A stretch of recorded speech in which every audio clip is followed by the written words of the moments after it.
আমি কোনোদিন ভূত দেখিনি, কিন্তু আমার খুব ইচ্ছে কখনো একটা ভূতের সঙ্গে সামনাসামনি কথা বলি। ছেলেবেলা থেকে কত ভূতের গল্প পড়েছি, লোকের মুখে গল্পও শুনেছি অনেক রকম। আমার খুব দুঃখ হচ্ছে এত লোক ভূত দেখতে পায়, অথচ আমার ভাগ্যে আজও একটা ভদ্র মতন ভূত জুটল না। শহরের চেয়ে গ্রামেই বেশি ভূত থাকে। আমি গ্রামে গেছি অনেকবার, কাটিয়েছিও বহুদিন, কিন্তু হায় কোনোদিন একটাও ভূত আমার চোখে পড়েনি। অন্ধকার মাঠের মধ্যে দিয়ে যাবার সময় কখনো দু একবার মনে পড়েছে বটে যে দূরে ঘোমটা মাথায় একটি পেতনি বুঝি দাঁড়িয়ে আছে। বুক একটু একটু কেঁপে উঠেছে ভয়ে, কিন্তু কাছে গিয়ে দেখেছি দূর কিছুই না, একটা কলা গাছ। বন্ধুদের সঙ্গে একবার বেহালায় একটা বাগান বাড়িতেও রাত কাটিয়ে এসেছিলাম। সেই বাগান বাড়িটার বেশ সুনাম ছিল ভূতের হিসেবে, অনেকেই দেখেছে, প্রায় কেউ নাকি বিফল হয়নি। কিন্তু আমরা সারা রাত জেগে বসে রইলাম, তাস খেললাম অন্ধকারে, বাগানে ঘুরলাম, কিছুই হলো না। ভূতেরা আমাদের বয়কট করেছিল। একমাত্র সে বাড়ির ছাদে দেখেছিলাম একটা ভূতুম পেঁচা। আমাদের অবস্থা যেন বাঘ শিকার করতে গিয়ে শেষ পর্যন্ত বাজার থেকে খরগোশ কিনে ফিরে আসার মতো। এইরকম অবস্থায় আমার পক্ষে ভূত সম্পর্কে অবিশ্বাসী হয়ে ওঠাই স্বাভাবিক। এত চেষ্টা করেও যদি ভূতের দেখা না পাই, তাহলে ভূতেদের আমি বা পাত্তা দিতে যাবো কেন?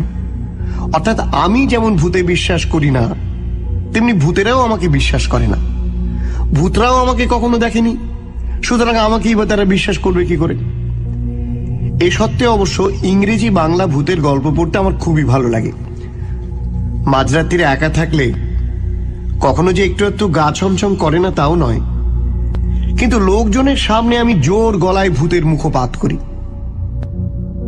গত বছরে আমি বীরভূমের একটা গ্রামে বেড়াতে গিয়েছিলাম। আমার বন্ধু তপেন সেখানে একটি নতুন প্রতিষ্ঠিত কলেজে চাকরি পেয়েছে। কয়েকদিন খুব খাওয়া দাওয়ার আড্ডা হলো। তারপর এক সন্ধেবেলা কথায় কথায় ভূতের গল্প শুরু হলো। তপেন বলল, এখানকার শ্মশানে কিন্তু রাত্রির বেলা কেউ যায় না রে। আমি জিজ্ঞেস করেছিলাম, কেন? কি জানি, সবাই ভয় পায়।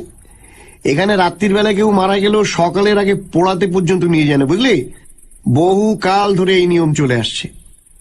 আমি তৎক্ষণাৎ লাফিয়ে উঠে বললাম, চল তো শ্মশানটা ঘুরে আসা যাক। তপেন বলল, ধ্যাৎ, এসব পাগলামি করার কোনো মানে হয় না। তপেনকে আমি সাহসী ছেলে বলি জানতুম। গ্রামে এসে বোধহয় ভীতু হয়ে গেছে, কিছুতেই শ্মশানে যেতে চায় না। তখন আমার মধ্যে একটা বাহাদুরি দেখাবার লোভ এসে গেছে। আমি যাবই বলে গোঁ ধরলাম। তপেন আমার হাত ধরে টানাটানি করতে লাগলো, বারবার বলতে লাগলো, কেন পাগলামি করছিস? তোরা একটা কিছু বিপদ হয়ে গেলে তোর স্ত্রীর কাছে আমি মুখ দেখাবো কি করে? আমি বললাম, আমার স্ত্রী তোর মুখ দেখবার জন্য ব্যাকুল এমন তো মনে হয় না। গ্রামের রাস্তা ধরে তপেন অনেকখানি আমার সঙ্গে এলো। দূরে যখন শ্মশানটা দেখা যাচ্ছে, তখনও তপেন একবার হাত ধরে মিনতি করে বলল, সুনীল, সুনীল, প্লিজ প্লিজ যাসনি, আমার অনুরোধ রাখ তুই। আমি হাত ছাড়িয়ে নিয়ে বললাম, তুই এখানে দাঁড়িয়ে থাক, আমি এক্ষুনি ফিরে আসছি। তপেন শেষ পর্যন্ত বলল, চল তাহলে আমিও যাব তোর সঙ্গে, যা হওয়ার দুজনেরই একসঙ্গে হবে। আমি তপেনকে যেতে দিলাম না। একা একা সাহস দেখাবার লোভ আমি ছাড়তে পারছিলাম না। গ্রামের শ্মশান সাধারণত নদীর ধারে হয়। বীরভূমের অনেক শ্মশানে তান্ত্রিকরা সাধনা করেন শুনেছি। এই শ্মশানটা নদীর ধারে, তবে খুবই ছোট নদী, এখন শুকনো। একটা বিশাল বটগাছের নিচে ঝুপসে অন্ধকার। শ্মশানটার একেবারে কাছাকাছি এসে মনে হলো, ইস, একটা টর্চ আনলে হতো। জায়গাটা বড্ড বেশি অন্ধকার আর দারুণ নির্জন। ঝিঁঝি পোকার ডাক শোনা যাচ্ছে শুধু। বহু দূরে একটা কুকুরের অশ্রান্ত চিৎকার।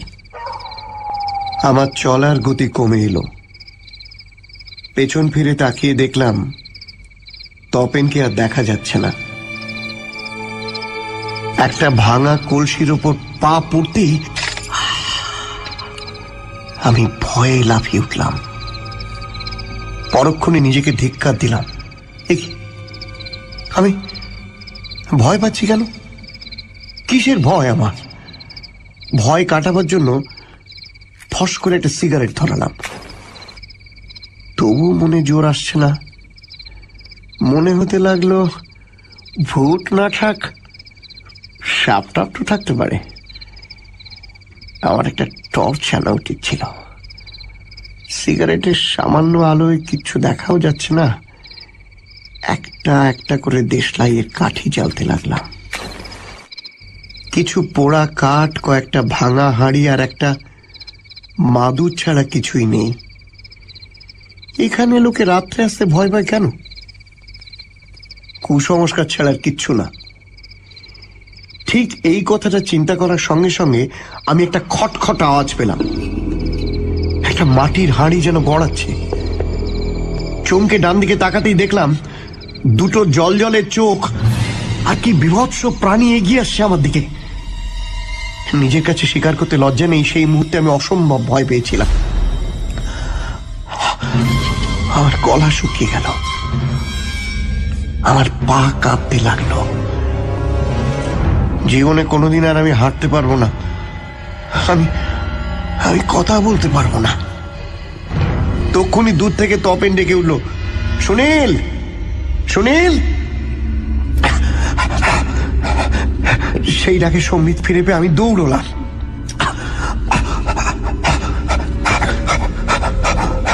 দৌড়তে দৌড়তেই একটা আছাড়। সেদিন যদি আমি আছাড় খেয়ে না পড়তাম তাহলে সারা জীবন আমাকে ভীতুই থাকতে হতো। আমি আছাড় খেয়ে পড়বার সঙ্গে সঙ্গে একটা নেড়ি কুত্তা কেউ কেউ করে ডেকে পালানো। ঘাম দিয়ে জট ছাড়ার মতন আমার শরীর থেকে ভয় একেবারে চলে গেল। আর কিছুই না, একটা ক্ষুধার্ত কুকুর মাটির হাঁড়ি চাটছিল।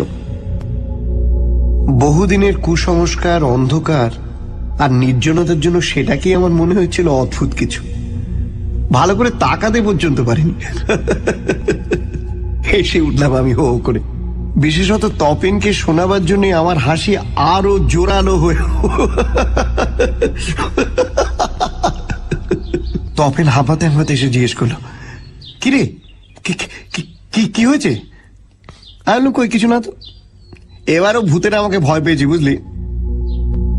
যাই হোক, এইভাবে আমি বন্ধু বান্ধব, আত্মীয় স্বজন সকলের কাছে এই ধারণাটা তৈরি করে দিতে পেরেছিলাম যে ভূত আমি একেবারে বিশ্বাস করি না, ভূতও আমার ধার ঘেঁষে না কখনো।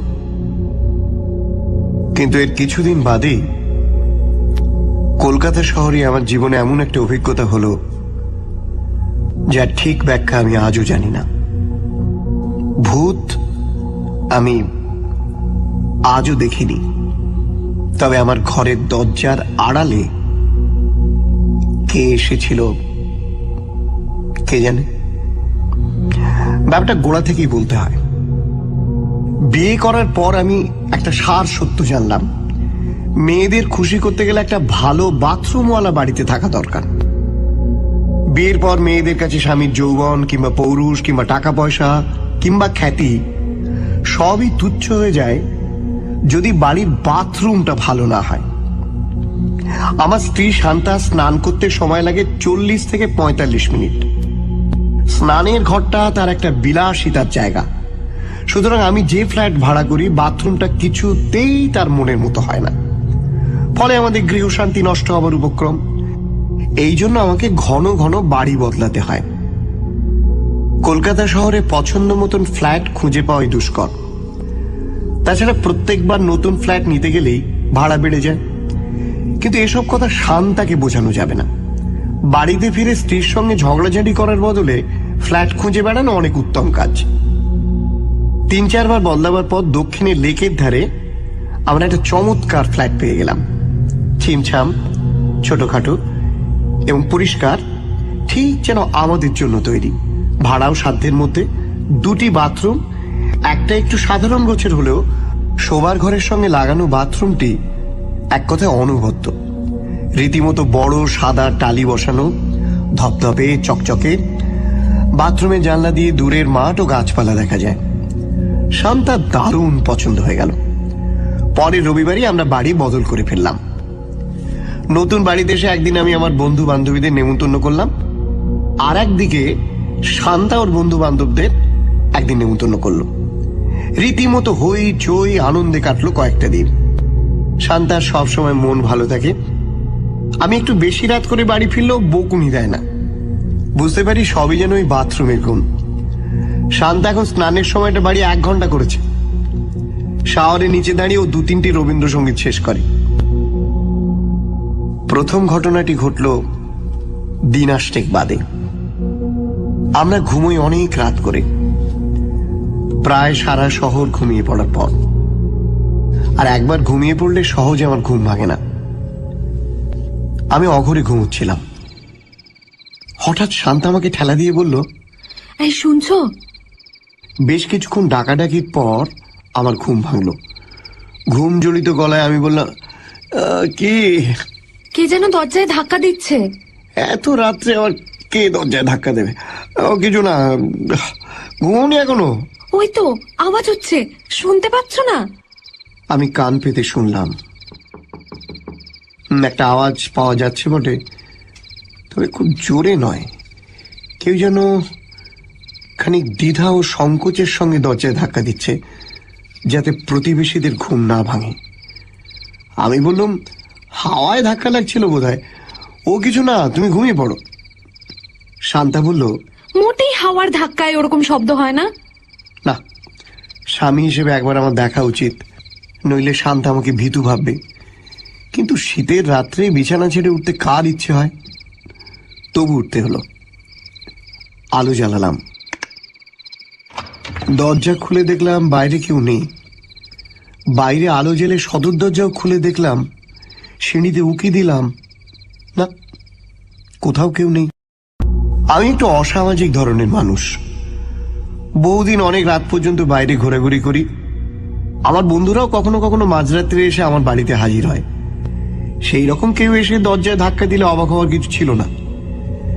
কিন্তু কারুকে কোথাও দেখতে না পেয়ে আমাকে এই সিদ্ধান্ত নিতেই হলো যে হাওয়ায় ধাক্কা লেগেছে, কিংবা ইঁদুর টিঁদুর খটখট করছিল।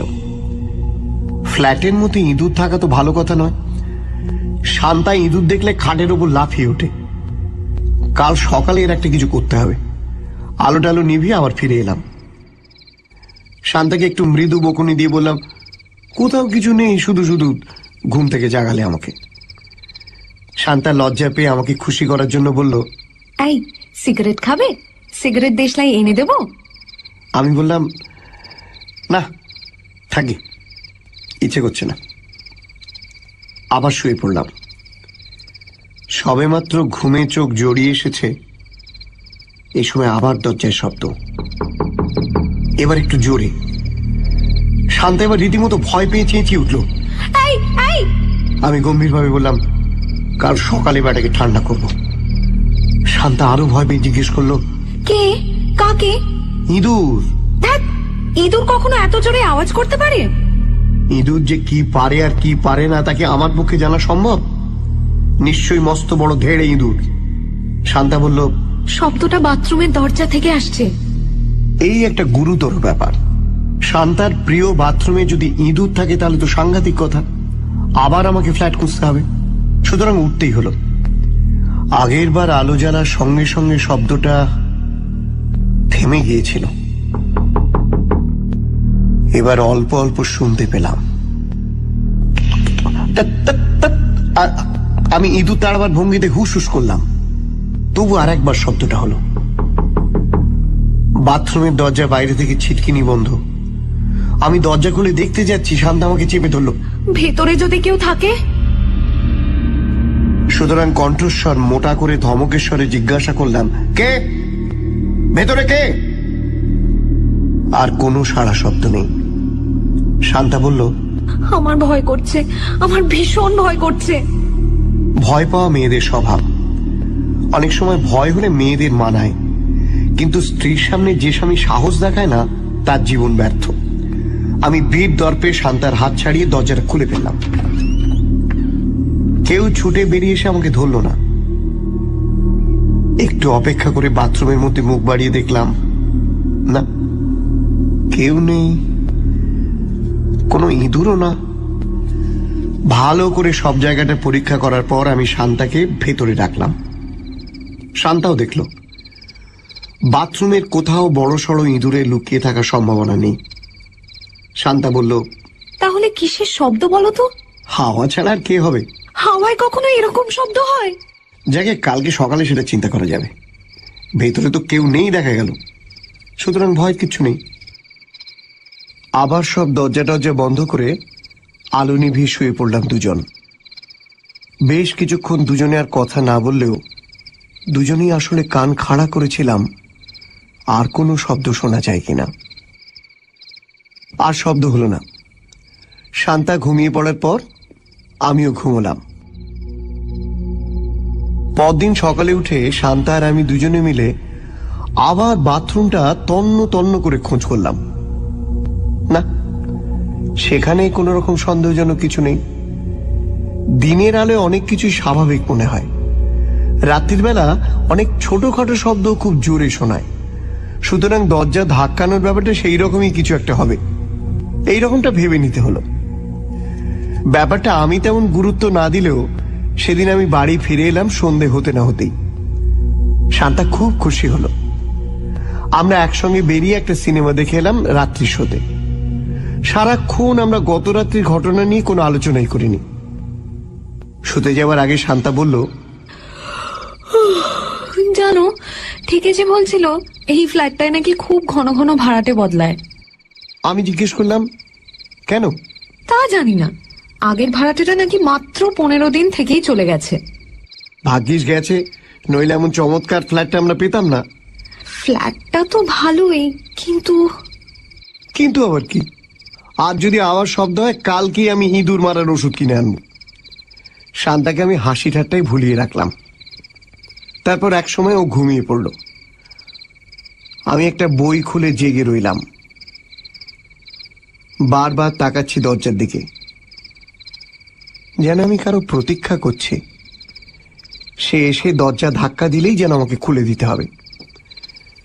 রাত্রি 1:30টা পর্যন্ত বই পড়লাম। আজ আর কোনো রকম শব্দ নেই, তবু আমার ঘুম আসছে না।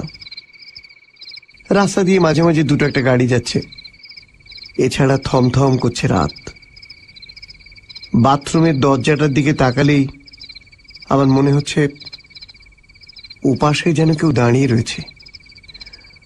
আমি আলো নেভাইনি বলে দরজায় ধাক্কা দিতে পারছে না।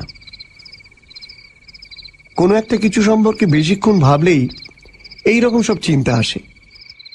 আমি বিছানা থেকে উঠে পড়ে বাথরুমের দরজাটা খুললাম। ভেতরের আলো জ্বেলে ভালো করে দেখে নিলাম একবার। বাইরের দিকে জানলাটাও বন্ধ করে দিলাম, হাওয়া আসবার যাতে কোনো উপায় না থাকে। আজ আর কোনো শব্দ হবে না। দরজাটা আবার বন্ধ করে দিতে যাচ্ছে, এমন সময় শান্তা ভয় পেয়ে চেঁচিয়ে উঠল, কে কে? আমি। শান্তা, আমি। তুমি ওখানে কি করছো? আরে তুমি ভয় পাচ্ছ নাকি? কি আশ্চর্য, আমি বাথরুমে গিয়েছিলাম। শান্তা উদ্ভ্রান্তের মতো জিজ্ঞেস করলো, তুমি তুমি সত্যি বাথরুমে গিয়েছিলে? সত্যি করে বলো তো, আজও নিশ্চয়ই আওয়াজ হয়েছিল। আরে বাবা না, কোনো আওয়াজ হয়নি। সত্যি বলছো? হ্যাঁ, তুমি দেখো, আর কোনো দিন কোনো আওয়াজ হবে না। কিন্তু আলো নিভিয়ে দিয়ে শুয়ে পড়ার 5 মিনিট বাদেই আওয়াজটা ফের শুরু হলো। ঠক ঠক ঠক ঠক। শান্তা আমাকে জড়িয়ে ধরে ভয়ে কাঁপতে কাঁপতে বলল, ও কি হলো তুমি বলো। আমি বললাম, চুপ চুপ করো, চুপচাপ শুনতে দাও। কি শুনবে? দেখি না আর কি হয়। দরজাটা আর কয়েকবার ঠক ঠক করলো, কিন্তু আর কিছুই হলো না। শান্তা চাপা স্বরে ফুঁপিয়ে ফুঁপিয়ে কাঁদতে লাগলো।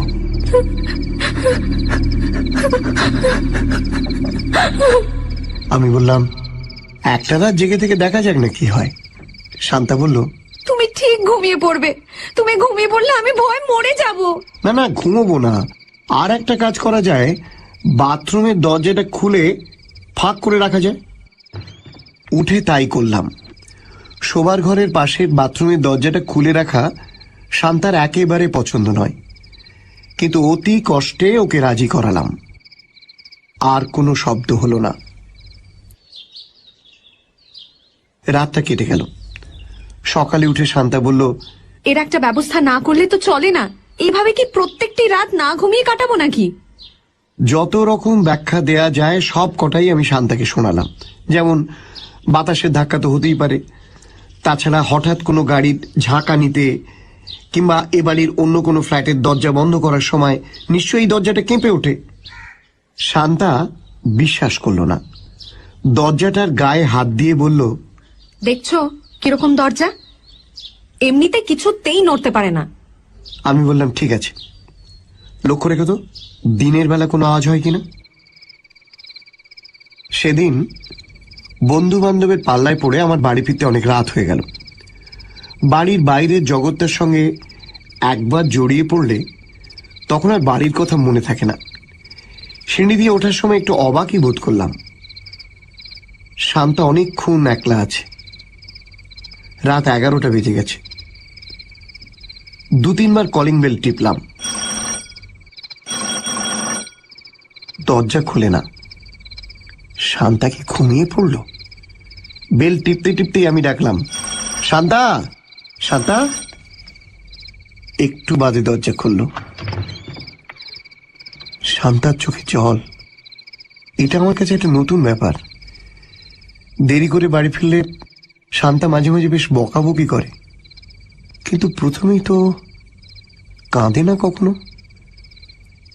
আমি কিছু বলবার আগেই শান্তা বলল, আমি বেঁচে থাকি কিংবা মরে যাই, তোমার তাতে কিছু যায় আসে না। না, অনুতপ্ত গলায় বললাম, শান্তা, এসব কি বলছো? হঠাৎ দেরি হয়ে গেল বুঝলে। মানে বম্বে থেকে আমার এক পুরনো বন্ধু এসছে, অনেকদিন পর দেখা, তাই। বাড়ি ফিরে যদি দেখতে আমি মরে গেছি। ছি, এসব কি বলছো? কেন, কি হয়েছে? তুমি ভয় টয় পেয়েছিলে নাকি? যাকে সারা দিন সকাল সন্ধে একলা থাকতে হয় তার কি ভয় পেলে চলে? কি হয়েছে বলো না। আবার কি ওই দরজাটা? না, কিছু হয়নি।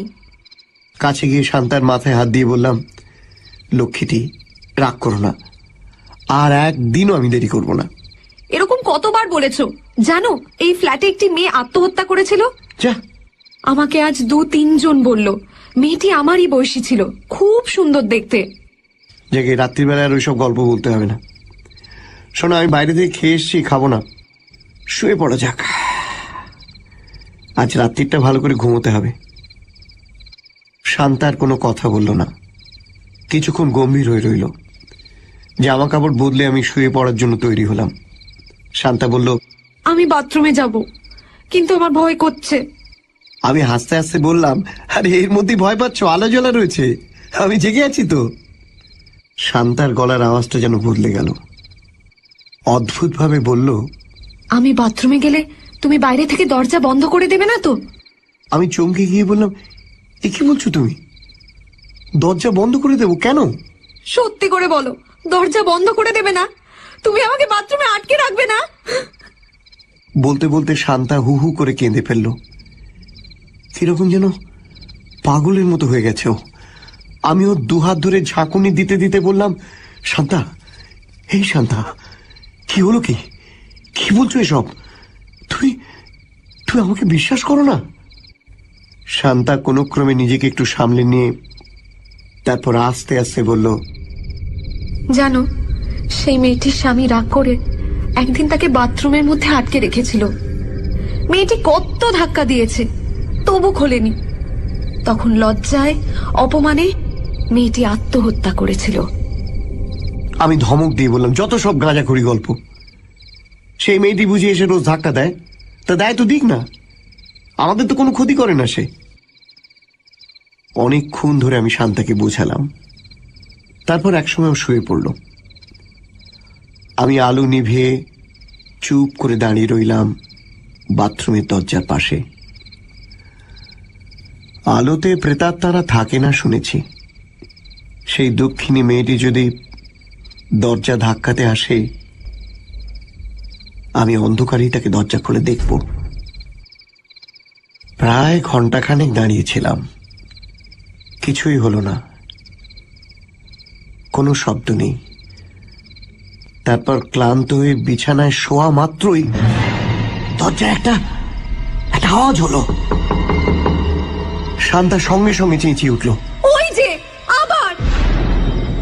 আমি তড়াক করে বিছানা থেকে নেমে ছুটে এসে দরজা খুললাম। দারুণ আশা ছিল মেয়েটিকে দেখতে পাবো, কিন্তু না, কেউ নেই। অন্ধকারেও কারুকে দেখা গেল না, শুধু অন্ধকার। না, ভূত আমার ভাগ্যে নেই। আমার চোখের সামনে ওরা যেন কিছুতেই আসতে চায় না। তবে সেই দরজার আড়ালে কি ছিল, কেন বাথরুমের দরজায় কুণ্ঠিত ধাক্কা পড়তো, তা আমি কোনোদিন জানতে পারিনি। আবার ফ্ল্যাট বদল করতে হয়েছে শান্তার জন্য। এ ফ্ল্যাটের বাথরুম তেমন ভালো নয়, কিন্তু শান্তা আর কোনো অভিযোগ করে না। To listen more this type of songs, like and subscribe my channel.